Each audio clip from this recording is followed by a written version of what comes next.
In questi tempi di coronavirus, dove darsi la mano è un possibile rischio di contagio, Andrea Marini ha ripescato un celebre sonetto di Trirussa, di cui quest'anno si celebrano i 70 anni dalla morte. Per declamarlo abbiamo scelto il professor Marcello Teodonio, presidente del Centro Studi Gioacchino Belli e uno dei massimi esperti della poesia del Trirussa. Allora vi auguro buon pomeriggio e alla prossima edizione alle 19:35.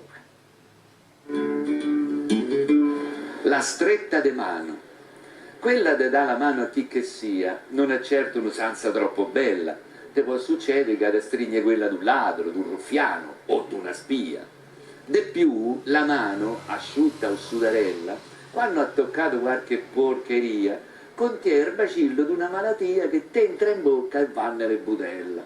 Invece, a salutare romanamente, ci si guadagna un tanto con l'igiene e poi non c'è pericolo di niente, perché la mossa te vi ha di in sostanza: siamo amiconi, se volemo bene, ma restiamo a una debita distanza.